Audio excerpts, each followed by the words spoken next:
Oke, selamat siang teman-teman. Siang. Gimana, masih semangat? Masih. Pak. Tadi sudah berdua panjang, kalian nggak makan loh? Sudah, Pak. Baik. Karena ini minggu awal, jadi saya ingin bertanya dengan kalian bagaimana kemarin tentang UAS ekonomi ini. Sulit, Pak. Sulit. Lumayan. Ya itu karena memang kita banyak waktu ya. Jadi kita harus mengejar, tapi kalian ya tidak apa saya mau. Semester ini semoga kita lebih berjalan lebih baik dan lebih bisa untuk meningkatkan nilai kalian. Oke, sebelum kita melaksanakan pelajaran, marilah kita berdoa. Kita dipimpin oleh Dimas. Baik. Ya mari teman-teman, sebelum kita memulai pelajaran ini, kita berdoa. Dalam nama Bapa dan Putra dan Roh Kudus. Jelas nama Tuhan Yesus, Bunda Maria dan Sang Maha selama-lamanya. Oke, terima kasih Dimas. Saya akan ujian presentasi. Hari ini siapa yang tidak hadir? Hadir. Kemudian saya akan menyampaikan tentang ini. Lembaga keuangan, bank, lembaga keuangan bukan bank, OJK dan bank sentral. Tapi untuk pertemuan kali ini kita akan membahas sedikit tentang lembaga keuangan bank dan lembaga keuangan bukan bank.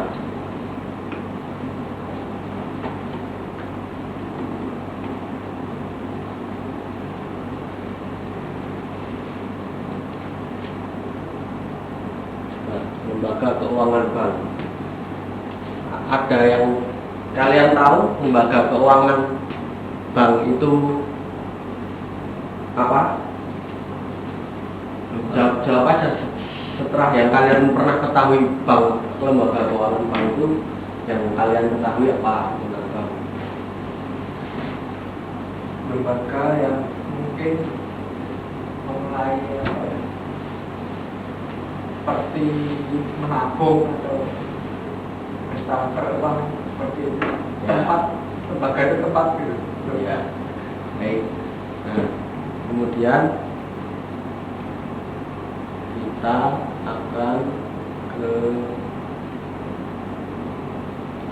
pengertian dari bank. Bank adalah lembaga kepercayaan yang berfungsi sebagai lembaga intermediasi, membantu sistem kelancaran pembayaran dan membantu kelancaran peredaran uang, juga memberikan bantuan seperti mengeluarkan dan menarik uang masyarakat seperti untuk kredit maupun untuk menabung seperti itu. Kemudian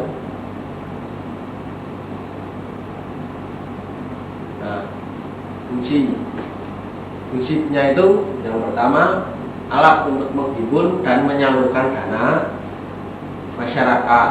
Yang kemudian yang kedua memobilisasi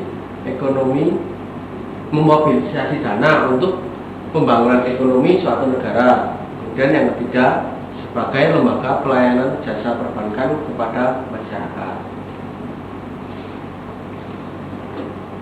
Kemudian, dari segi fungsinya, yang pertama itu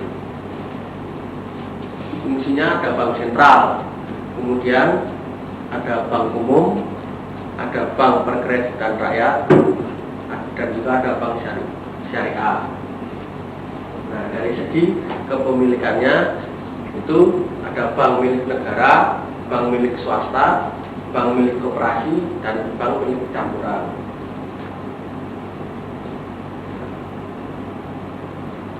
Kemudian lembaga keuangan bukan bank.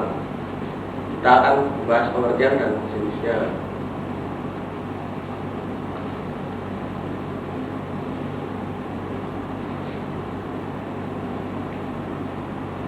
Pengertiannya saja, tolong bisa Maria. Lembaga keuangan bukan bank adalah badan usaha yang melakukan kegiatan dalam bidang keuangan yang secara langsung atau tidak langsung menghimpun dana dari masyarakat masyarakat dan menyalurkannya kembali kepada masyarakat. Dasar hukum didirikannya Lembaga Keuangan Bukan Bank atau LKBB adalah Surat Keputusan Menteri Keuangan Nomor 38 KMK 4/1970. Jenis-jenis lembaga keuangan bank. Mungkin ada teman-teman yang tahu. Namanya koperasi, betul. Kemudian OJK itu masuk. ya, jika sudah masuk, tetapi ya nanti ada berdiri sendiri. Kemudian ada yang lain, dana pensiun, betul. Kemudian, nah ini untuk lebih jelasnya. Ada koperasi, tapi yang di sini yang disorot adalah koperasi simpan pinjam. Kemudian ada perusahaan umum, pegadaian, kemudian ada perusahaan asuransi, ada lembaga dana pensiun, bursa efek, sewa dan sewa guna, usaha atau leasing. Nah, ini secara singkat koperasi simpan pinjam itu adalah adalah suatu lembaga keuangan berbentuk koperasi yang usahanya di bidang perkreditan. Jadi di sini koperasi simpan pinjam ini berfungsi untuk memberikan simpan pinjam ataupun bantuan kepada masyarakat yang di bawah standar kehidupan yang normal. Jadi koperasi simpan pinjam ini sangat membantu masyarakat kelas menengah ke bawah. Nah, kemudian ada pegadaian. Siapa yang di sini teman-teman pernah ke pegadaian? Saya Pak. Oh ya. Di sana ada kegiatan apa aja ini? Mungkin pegadaian itu menggadaikan barang agar kita mendapatkan uang. Nah, betul seperti itu. Jadi perumahan Pegadaian merupakan perusahaan umum milik pemerintah yang kegiatannya memberikan pinjaman yang besarnya berdasarkan pada nilai barang jaminan yang diserahkan. Jadi di Pegadaian ini, misalnya saya membutuhkan uang mendadak untuk kebutuhan yang juga mendadak di saat itu. Kemudian saya berpikir untuk memberikan barang yang saya berikan kepada Pegadaian itu harus sesuai dengan uang yang akan kita pinjam sebagai jaminan dari barang tersebut. Jadi misalkan kita membutuhkan 6 juta, nah kita bisa menggadai sementara motor untuk memberikan pengajuan dana yang secara beragam itu. Nah, kemudian kita akan diberikan tenggat waktu oleh Pegadaian untuk mengembalikan uang sejumlah berapa yang diminta, 6 juta itu tadi misalkan. Kemudian, nah, ketika ada perusahaan asuransi, yang teman-teman tahu tentang perusahaan asuransi itu apa? Memberikan jaminan misal hidup gitu. Jaminan apa ya, kesehatan seperti atau jaminan tentang aset yang kita miliki. Nah, baik, betul sekali. Nah, di sini perusahaan asuransi itu ialah lembaga yang menghimpun dan melakukan penarikan premi asuransi dan menjanjikan atau memberikan sejumlah ganti rugi apabila terjadi suatu peristiwa atau musibah yang menimpa pihak yang ikut program asuransi. Nah, di sini biasanya orang tua dari kalian itu kalau kalian tidak mengetahui,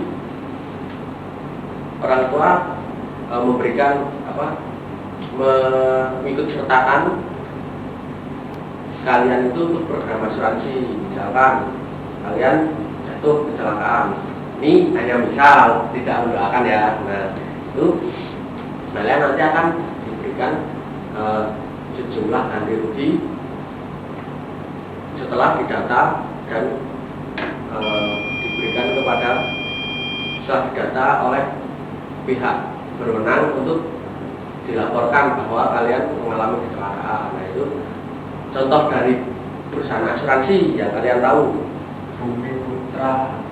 Bumi Putra. Terus ada juga Jasara Harja. Nah, seperti itu.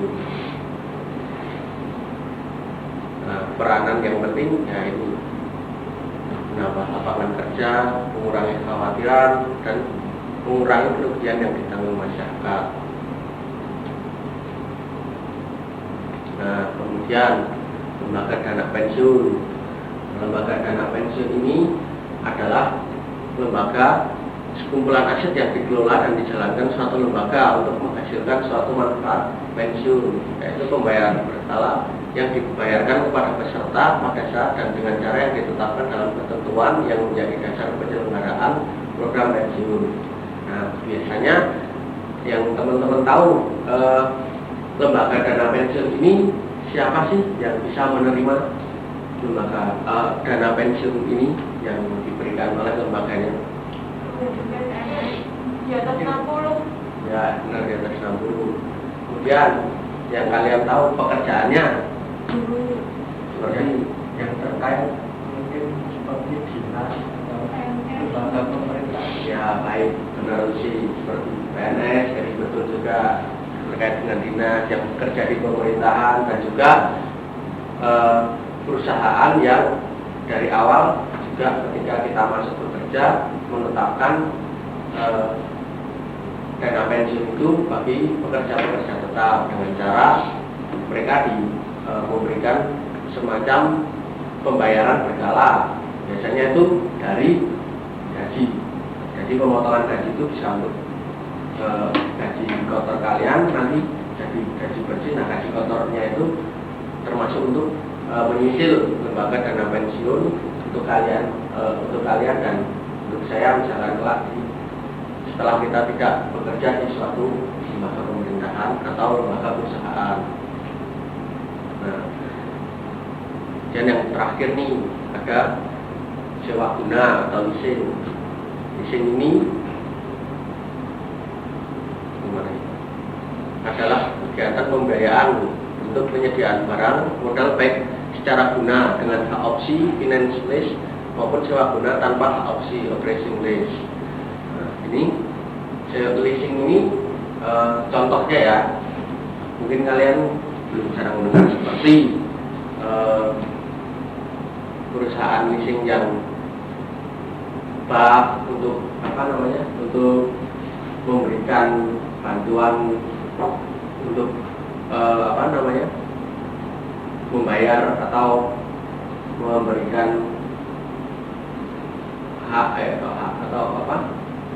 untuk ini pembayaran secara berkala. Misalkan waktu itu leasing, nah itu dia juga terkait dengan misalkan pembelian kendaraan motor.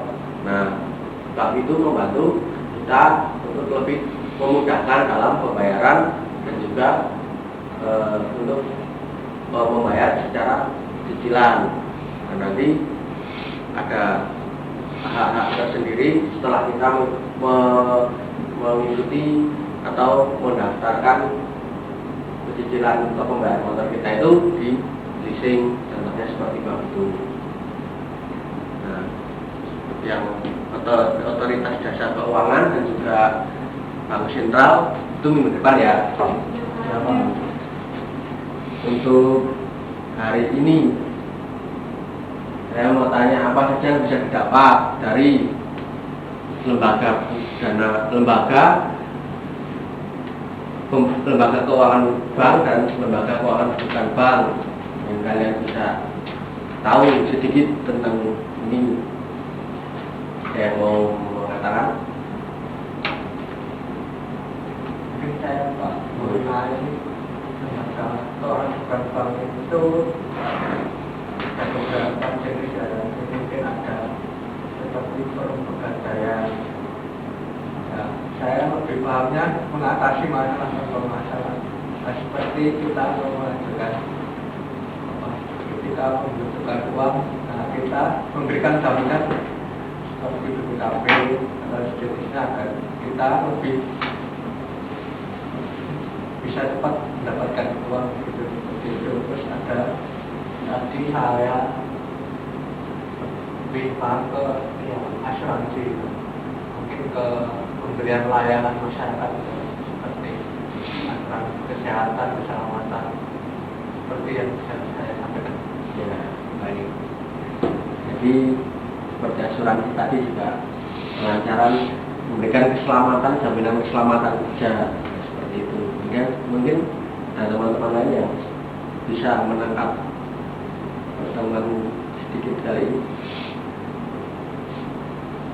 Kalau saya tanya contoh dari lembaga keuangan bukan bank, yang masih ingat satu aja. Ya, koperasi, betul, koperasi mandirinya. Nah, untuk lebih memahami ini, nanti saya akan memberikan PPT-nya kepada kalian semua. Kemudian untuk tugas, nanti saya ingin kalian satu-satu dikumpulkan minggu depan. Tugasnya berupa mengidentifikasi satu lembaga keuangan bank dan satu lembaga keuangan bukan bank. Seperti tugasnya atau fungsinya seperti apa nanti diberikan kepada saya dalam bentuk PPT ataupun bisa menjadi bentuk hard file seperti print-printan. Nanti kalau untuk print-printan nanti bisa kumpulkan minggu depan saat pertemuan kita yang akan datang. Kemudian kalau yang soft copy bisa melalui alamat email saya. Kemudian bagaimana hari ini, apakah teman-teman apa yang teman-teman rasakan mungkin setelah mengikuti pelajaran ini maupun pembelajaran dari awal tadi sebelum kita mengakhiri dan pulang? Saya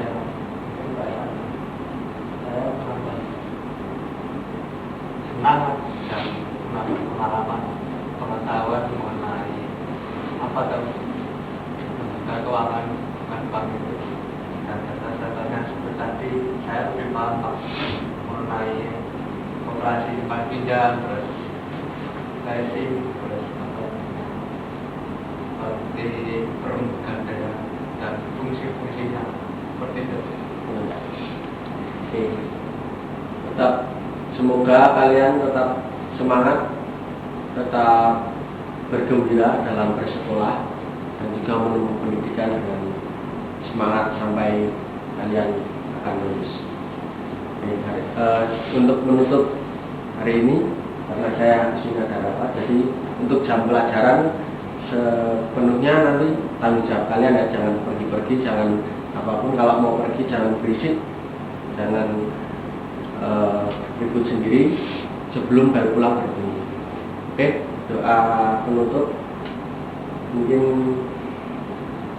Maria yang akan memimpin doa. Mari teman-teman kita berdoa dalam nama Bapa dan Putra dan Roh Kudus. Amin. Bapak, terima kasih untuk hari ini kami boleh mengikuti pelajaran. Semoga ini berguna bagi kami. Sebentar lagi kami akan pulang, sehingga kami bisa jalan. Amin. Dalam nama Bapa dan Putra dan Roh Kudus. Amin. Terima kasih. Sekian dan sampai jumpa untuk pelajaran di minggu berikutnya. Terima kasih.